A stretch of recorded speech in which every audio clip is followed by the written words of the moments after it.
वैदिक पर्सपेक्टिव के इस YouTube चैनल को सब्सक्राइब करें, वीडियो को लाइक व शेयर करें।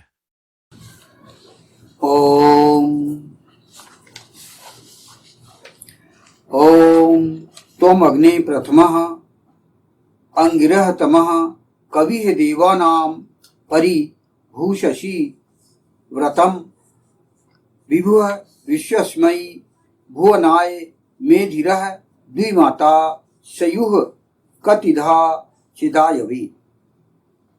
तुम हे अग्नि प्रथम हो, सर्वोत्तम अंगिरा, मेधावी देवों के व्रत को परिभूषित करते हो, व्यापक हो समस्त भुवन के लिए, मेधावी दो माओं वाले, शयन करने वाले हो कई प्रकार से आयु के लिए, मनुष्य के लिए। यह जो मंत्र लिया गया यह ऋग्वेद के प्रथम मंडल के 31वें सूक्त का यह द्वितीय मंत्र है। इस मंत्र के ऋषि हैं भगवान हिरण्यकशिपु अंगिरस, और इस मंत्र का प्रमुख विषय देवता अग्नि है, अर्थात प्रकाश की ओर ले जाने वाला, और इसका छंद है जगती और स्वर निषाद। तो इस मंत्र में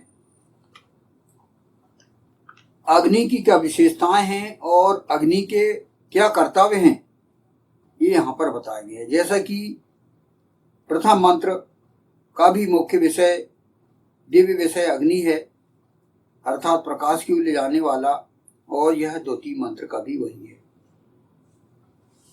यह जो 31वां सूक्त है, इस संपूर्ण सूक्त का ही देवता अग्नि है। यहां पर मंत्रांश के अंतर्गत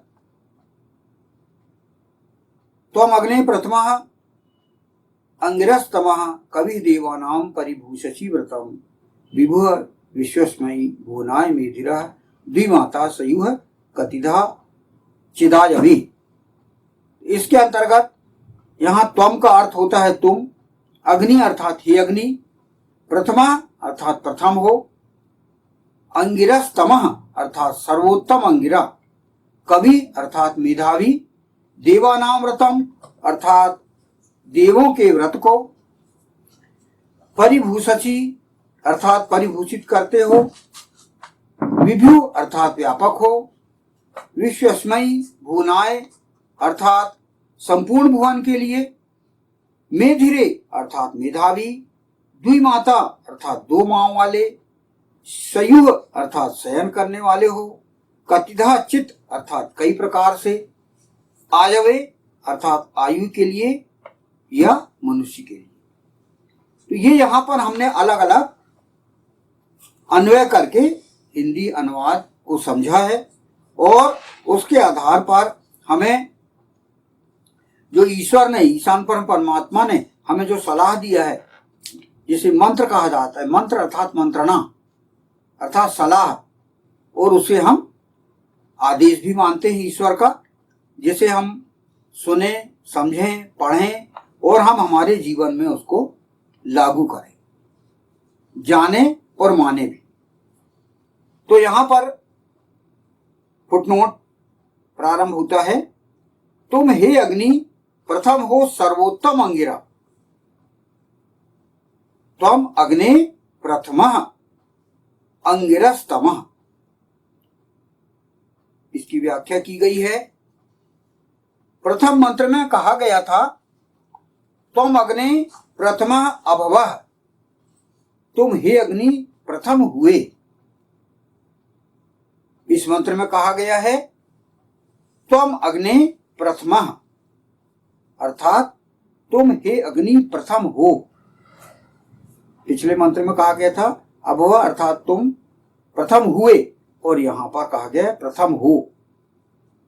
इस मंत्र में अग्नि ने वह प्रथम स्थान प्राप्त कर लिया है, और वह सर्वोत्तम अंगिरा, सर्वोत्तम प्राण, सर्वोत्तम ज्ञानवान और अंगों का सर्वोत्तम रस बन चुका है। ये प्रथम मंत्र की विशेषता थी। अग्नि को आदेश दिया गया था, अग्नि को निर्देश दिया गया था, सलाह दी गई थी कि तुम सर्वप्रथम लोगों के प्राण बनो, ज्ञानवान बनो और अंगों का सर्वोत्तम रस बन चुके, मतलब विशेष रूप से आप उसके लिए तैयार हो जाओ। स्वयं अपने आप को तैयार करना है, स्वयं ज्ञानवान बनना है, अपने अंदर की जो कमियां हैं उनको निकालना है और पूरी तरह अग्नित्व संपन्न प्रकाशवान बनना है सबसे पहले। तो प्रथम मंत्र में यह कहा गया।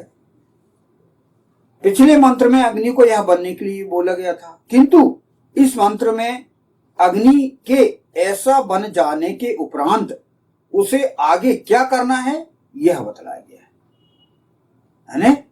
पहले उसको तैयार किया गया, उसको प्रशिक्षण दिया गया, ट्रेनिंग दी गई, तैयार किया गया। जिस प्रकार हम देखते हैं कि कोई वकील है तो पहले पूरी पढ़ाई करता है, प्रैक्टिकल होता है, डॉक्टर है, डॉक्टर की पढ़ाई होती है, पूरी तरह तैयार होता है, एक इंजीनियर है वो पढ़ने जाता है और उसको डिग्री दी जाती है, सब तैयार होता है अपने आप को। उसी प्रकार अपन जो वर्तमान में अपन उदाहरण ले सकते हैं, है ना। इसी प्रकार ईशान परमात्मा ने अग्नि को एक सर्टिफिकेट दे दिया कि तुम अग्नि हो गए। ये पिछले मंत्र में हम ले चुके हैं। अब वो कहा गया कि तुम अब हो, मतलब आप फर्स्ट क्लास फर्स्ट आ गए, अब तुमको आगे क्या काम करना है ये अपन क्लास में देखते हैं कि बच्चा जो प्रथम आता है सर्वोत्तम ऊंचा रहता है, A+ रहता है और A++ भी रहता है, तो उसको हम इनाम देते हैं, उसे हम पुरस्कार देते हैं। सरकार ने कई योजनाओं में बच्चों को स्कूटी दे दी है, लैपटॉप दे दिया है, ऐसा देता है सरकार का, ये योजना रहती है। उसी प्रकार हम ईशान परमात्मा भी जो अच्छे वर्कर होते हैं, अच्छे ज्ञानी होते हैं, अच्छे व्यवहार कुशल होते हैं, उनको ईशान परमात्मा पुरस्कार देता है और उनके बाद उन्हें एक कर्तव्य निर्धारित करता है कि तुम्हें आगे करना क्या है।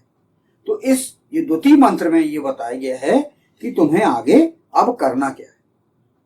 तो द्वितीय फुटनोट यहां पर इस मंत्र का बताया गया है। मेधावी देवों के व्रत को परिभूषित करते हो,